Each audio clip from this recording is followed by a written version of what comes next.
بالفيديو والظهور وتصريح خطير لوالدة اليوتيوبرز المغربي الشهير أيمن سمباي بعد أن فقد عقله، وتكشف مفاجأة صاعقة وغير متوقعة ستهز قلوب المغاربة وما حدث له. شاهد ماذا قالك. ولكن إذا كنت مسلما وتتمنى الشفاء لأيمن فيرجى الإعجاب بهذا الفيديو وتعطير فمكم بالصلاة على رسولنا الكريم.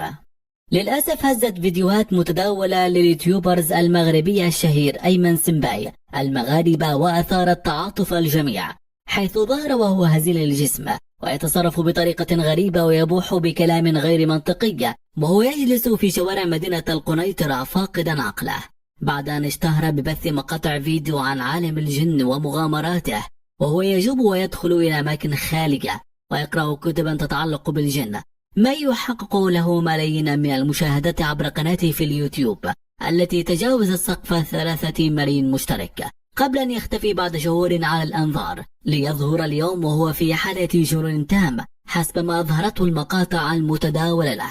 وحسب ما أكد شهود عيان، فقد وجدوا اليوتيوبرز أيمن سمباي وهو يجلس بدون ملابس في شوارع القنيطرة، فقاموا بإعطائه ملابس وتصويره، وقد انتشر المقطع على نطاق واسع.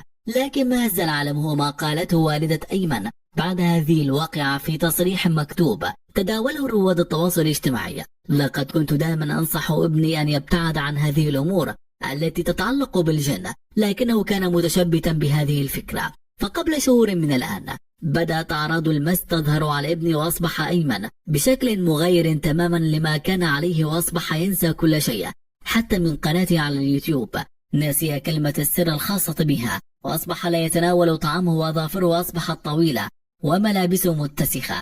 وذات يوم بينما عدت للمنزل من السوق وجدت أيمن غير متواجد في المنزل، فظننت أنه سافر إلى مدينة ما لتصوير أحد مغامراته. وبعد أسابيع من غيابه تفاجأت بالفيديو الصاعق يوم أمس لابني أيمن وهو متشرد في شوارع القنيطرة، حينها أصبت بصدمة كبيرة، ولقد عثرنا عليه اليوم وسنصطحبه لطبيب نفسي، فأنا لا أعلم ما أصاب ابني، هل هي عين حاسد أم مس أم ماذا؟ وفي النهاية إذا كنت تدعم أيمن سمباي وتتمنى له الشفاء العاجل بإذن الله تعالى، فيرجى الإعجاب بهذا الفيديو، ولا تنسوا الاشتراك في القناة.